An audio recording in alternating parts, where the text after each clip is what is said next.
considerar algunos hechos que ocurrieron en un día singular, un día distinto a muchos de los días de los seres humanos en la historia de la humanidad, el día que crucificaron al Señor, el día en que el Señor fue crucificado. Es lo que vamos a leer hoy, este relato. Tenemos 27 de Mateo, versículo 1. Dice: venida la mañana, todos los principales sacerdotes y los ancianos del pueblo entraron en consejo contra Jesús para entregarle a muerte. Y le llevaron atado y lo entregaron a Poncio Pilato, el gobernador. Había pasado toda la noche, el Señor fue llevado de un lado para el otro, de Anás a Caifás y vuelta a Pilato. Llegada la mañana, toda esa noche sin dormir, con todas esas presiones, es llevado a Pilatos. Y en el verso 22 dice: Pilato les dijo al pueblo: ¿qué pues haré de Jesús llamado el Cristo? Todos le dijeron: sea crucificado. Y el gobernador les dijo: ¿qué mal ha hecho? Pero ellos gritaban aún más diciendo: sea crucificado. Viendo Pilato que nada adelantaba, sino que se hacía más alboroto, tomó agua, se lavó las manos delante del pueblo, diciendo: inocente soy yo de la sangre de este justo, allá vosotros. Y respondiendo todo el pueblo dijo: su sangre sea sobre nosotros y sobre nuestros hijos. Entonces le soltó a Barrabás, habiendo azotado a Jesús, le entregó para ser crucificado. Entonces los soldados del gobernador llevaron a Jesús al pretorio, reunieron alrededor de él a toda la compañía y desnudándole le echaron encima un manto de escarlata y pusieron sobre su cabeza una corona tejida de espinas y una caña en su mano derecha, e hincando la rodilla delante de él, le escarnecían diciendo: salve, rey de los judíos. Y escupiéndole tomaban la caña y le golpeaban en la cabeza. Después de haberle escarnecido, le quitaron el manto, le pusieron sus vestidos y le llevaron para crucificarle. Cuando salían hallaron a un hombre de Cirene que se llamaba Simón. A este obligaron a que llevase la cruz. Y cuando llegaron a un lugar llamado Gólgota, que significa lugar de la calavera, le dieron a beber vino mezclado con hiel, vinagre mezclado con hiel, pero después de haberlo probado no quiso beberlo.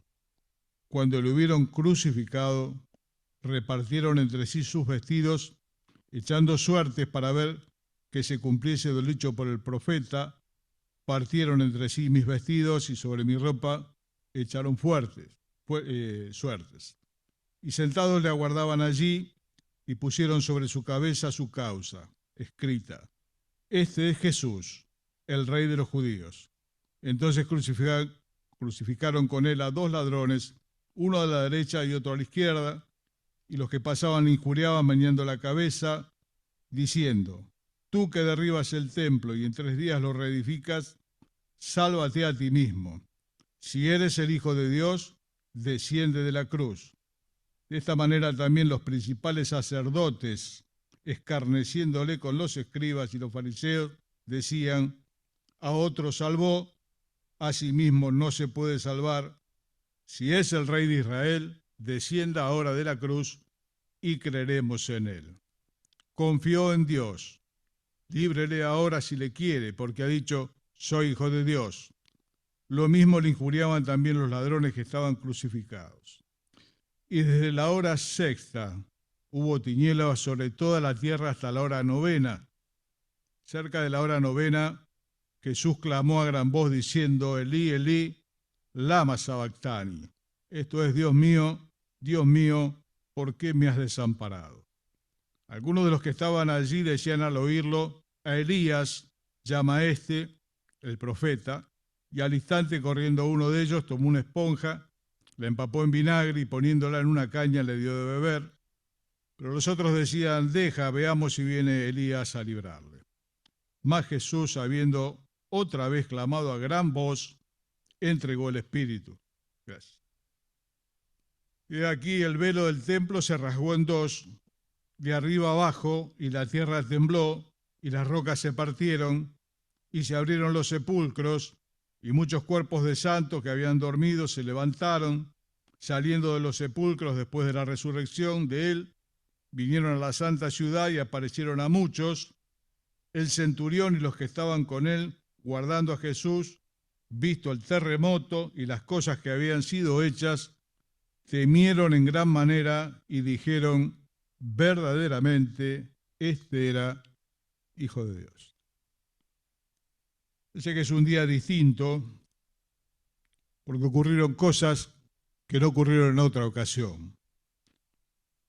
Cuentan ya los últimos versículos, 45, nos refería a Axel hace un ratito, desde la hora sexta, que son las 12 del mediodía para ellos, hasta la hora novena hubo tinieblas sobre toda la tierra. A las 12 del mediodía, cuando el sol está en lo más alto, hubo oscuridad. Vinieron tinieblas sobre toda la tierra. Una traducción muy vieja dice, el sol falló. Tinieblas.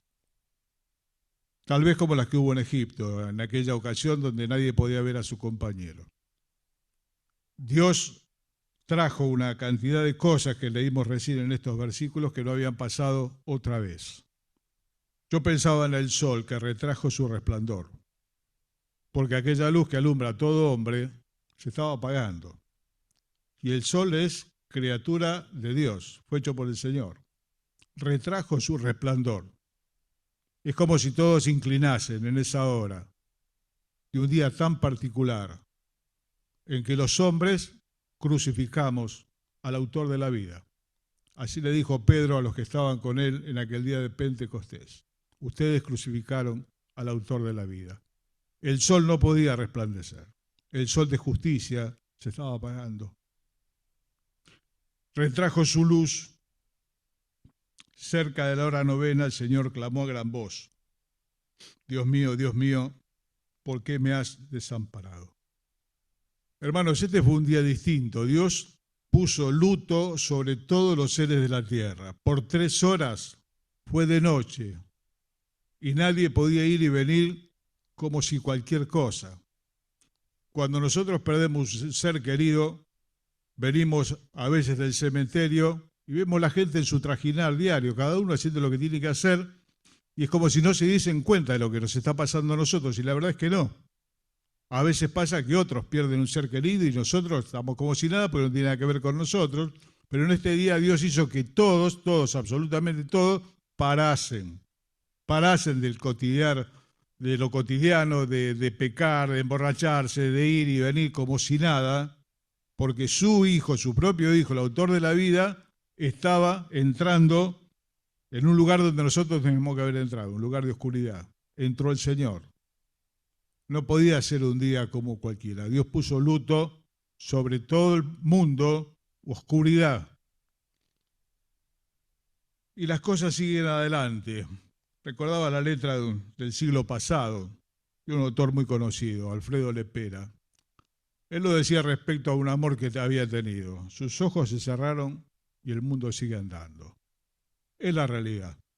Cuando murió Howard Hughes, que era dueño prácticamente de Las Vegas, de gran parte de Hollywood, un hombre de una fortuna impresionante, cerca de $2,5 billones de dólares, en sus casinos se hizo un minuto de silencio por el señor Howard Hughes, que había fallecido, dueño prácticamente de Las Vegas y de Hollywood también. Pasado el minuto, la bola volvió a rodar sobre la ruleta y las apuestas volvieron a continuar. Bueno, hermano, con el Señor no fue así, es un día totalmente distinto a todos. Todos tuvieron que parar, guardar el duelo. No es que todo continúa. Para Dios era muy serio, para el Señor era muy serio, e hizo que para nosotros, los hombres, sea muy serio. A veces vemos el cielo con colores no habituales, y yo les confieso que un poco asusta.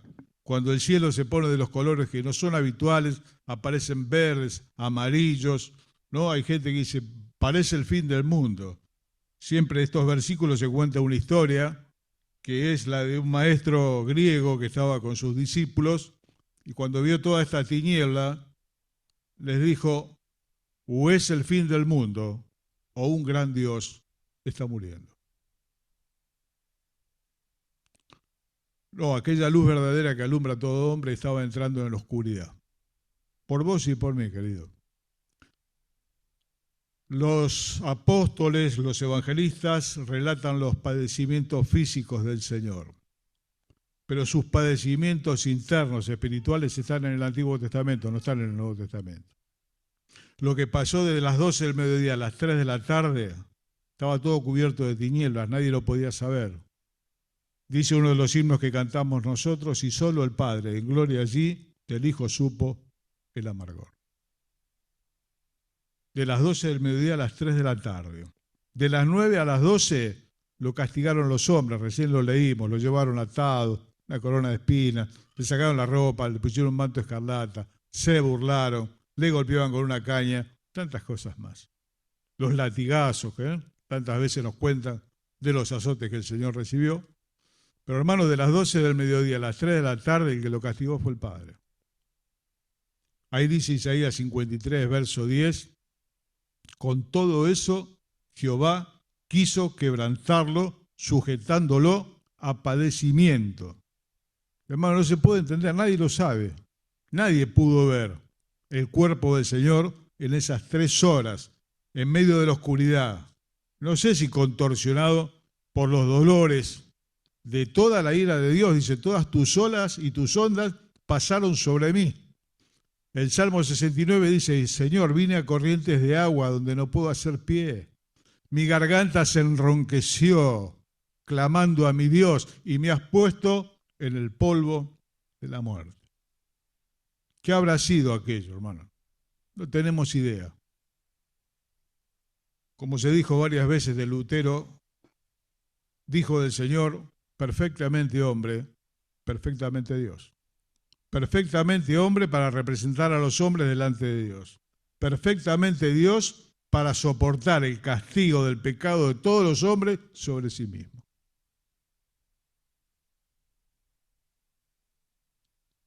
¡Qué misterio! Algún día lo conoceremos con el Señor. Dice que pasaban algunas cosas después del verso 50. Mas Jesús, habiendo otra vez clamado a gran voz, entregó el Espíritu. Y aquí el velo del templo se rasgó en 2, de arriba a abajo, la tierra tembló y las rocas se partieron.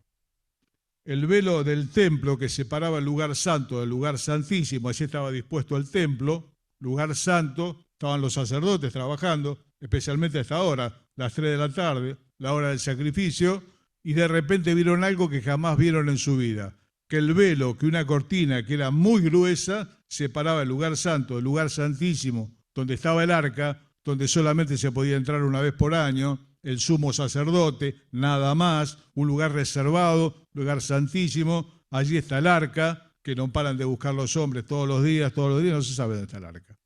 Ahí estaba el arca del pacto, nadie podía entrar ahí, y en un momento vieron cómo se rasgaba el velo de arriba hacia abajo sin que nadie lo tocase. No era de abajo hacia arriba, no era de los hombres al cielo, era del cielo a los hombres. Se rasgó y yo creo que se habrán tapado la cara para no ver el arca. Porque ellos decían, nadie ha visto a Dios y vivió. No habrán querido mirar, se habrán querido tapar que esa cortina tan gruesa se cortaba y quedaba el arca, símbolo de la presencia de Dios delante de ellos. Habrán pensado que morían. ¿Quién puede cortar eso sino Dios, de arriba a abajo? ¿Por qué? Porque el Señor, dice la palabra de Dios, abrió un camino a través de su carne. Hecha la obra de salvación, el velo se rasgó, el camino quedó abierto para nosotros. Que somos nada, querido, que somos nada. Podamos entrar con confianza, como dice Hebreos, que nos acercamos confiadamente al trono. Nadie se podía acercar al trono. En una ocasión trasladaron el arca de un lugar a otro y la llevaban en un carro. Y Dios había dispuesto que el arca había que llevarla sobre los hombros de los sacerdotes, no sobre un carro. Pero nosotros siempre los seres humanos con ideas innovadoras, queriendo renovar Se habrá dicho, ¿para qué llevarla sobre el hombro con lo que pesa y todo? La pusieron en un carro y el carro empezó a tumbarse y se corrió peligro de que el arca se caiga y alguien fue a tocarla para sostenerla con el mejor deseo, cayó fulminado. Cayó fulminado, se llamaba Usa, pero los quiso atajar. No, hermano, es tan grande la diferencia entre el Señor y nosotros. Y ahí está abierto el camino para que hoy nosotros podamos llegar, no al arca, sino a aquello que el arca representaba, el Señor Jesús. Por fuera todo revestido en oro, por dentro el arca madera de acacia. Y el contenido del maná, de las tablas. Allí está la presencia del Señor. Pareciera que es al revés, parece que la madera de acacia estuviese afuera, vulnerable. Y adentro está el oro de Dios. Adentro de él está el testimonio de Dios. Adentro de él está la luz que alumbra a todo hombre. Qué cosa preciosa. El velo se rasgó en dos, de arriba abajo. La tierra tembló, hubo un terremoto. Yo nunca estuve en uno, pero he visto imágenes de terremotos. Se produce un desconcierto enorme. La tierra debajo de los pies empieza a temblar. Las personas se llenan de temor, corren despavoridas, dan algunos consejos, ponerse debajo del dintel de una puerta, pero nadie sabe, a veces dura 1 minuto, a veces son 5, 6 minutos, y si la escala es muy alta, la destrucción es terrible. Acá el terremoto se sintió, todos sintieron el terremoto. Después de ese grito del Señor, el espanto adentro del templo que se cortó el velo. Afuera un terremoto, donde los edificios no cayeron. Cuando hay un terremoto, especialmente en lugares que no están preparados, en Argentina tuvimos uno en San Juan, allá por los años 50 o 60, fue terrible porque las casas eran de barro mayormente. En los lugares pobres donde la edificación es de barro, el terremoto es devastador, no queda nada. Por eso se desarrollaron las construcciones antisísmicas. Entonces están más preparadas aquellas sociedades más avanzadas para enfrentar un terremoto, pero en los tiempos del Señor antisísmico no había nada, y ante el temblor uno dice, bueno, se vino abajo el templo. No se vino abajo el templo. Los edificios no se cayeron. Era un terremoto distinto, un terremoto de Dios, porque lo está pasando, no es como cualquier día. No se puede escupir al cielo como cualquier día, no se puede vivir de cualquier manera como de cualquier día, porque el Hijo de Dios ha entrado en el lugar nuestro, obteniendo eterna salvación. Dice que las rocas se partieron. Las rocas se partieron. Y me acordaba cuando el Señor entraba en Jerusalén, la gente cantaba y le impedían que cante. El Señor dijo, si ellos se callan, las rocas van a hablar. Y a la muerte del Señor, las rocas se partieron, se expresaron. Qué grande carga, oh Salvador, fue puesta sobre ti. Las rocas partidas, se abrieron los sepulcros. Y muchos cuerpos de santos que habían dormido se levantaron. El Señor dijo, yo soy la resurrección y la vida. El que cree en mí, aunque esté muerto, vivirá. Y todo aquel que vive y cree en mí no se morirá eternamente. Resucitaron personas. La muerte no puede estar, hermano, delante del Señor. El Señor es el autor de la vida. Nunca se murió nadie en la presencia del Señor. Sanó tanta gente. Por el contrario, resucitó gente. A la hija de Jairo, al hijo de la viuda de Naín, a Lázaro. La muerte no se sostiene delante del Señor, Él es la vida. Y a su palabra tiene que responder. Liberó sus cautivos la muerte. Salieron y anduvieron saliendo los sepulcros después de la resurrección de Él. Vinieron a la santa ciudad y aparecieron a muchos. Personas que después volvieron a morir, obviamente. Pero una manifestación de lo que estaba pasando ese día. Y el centurión y los que estaban con él guardando a Jesús, visto el terremoto y las cosas que habían sido hechas, temieron en gran manera y dijeron verdaderamente, este era Hijo de Dios. La tierra tembló, las rocas se partieron, los edificios no se cayeron, los sepulcros se abrieron. Y se abrió el corazón de un hombre, soldado romano, un centurión, jefe de 100 soldados, que con los que estaban ahí dijeron verdaderamente, este es el Hijo de Dios. Son varias las cosas que se abrieron, ¿no? Dios quiera que al leer estos pasajes tan solemnes, el otro día decía Guillermo ante unos pasajes, debíamos quitarnos el calzado de los pies, cosa que hizo Moisés cuando vio el arca, vio la zarza encendida que no se consumía, Dios le hablaba de ahí y Dios le dijo, sacate el calzado de los pies porque el lugar donde estás es santo. Hermanos, de estos capítulos deberíamos sacarnos el calzado de los pies. Estos capítulos son muy sanadores porque cuando nosotros padecemos pensamos que no hay dolor como el dolor que nos ha venido, dicho en otro contexto. Pensamos que nadie está pasando lo que nosotros estamos pasando, que esto es terrible, que de acá no salimos, un montón de cosas más. Y cuando yo vuelvo a leer esto, me doy cuenta que es nada, que lo mío es nada, que yo soy nada, que se trata de Él. Son muchas las horas que nos pasamos hablando de nosotros, nuestra problemática, las pruebas, tantas cosas. Mire, querido, todo queda de lado ante esa cruz sangrienta que dijo el poeta, la cruz sangrienta al contemplar donde el Rey de la Gloria murió.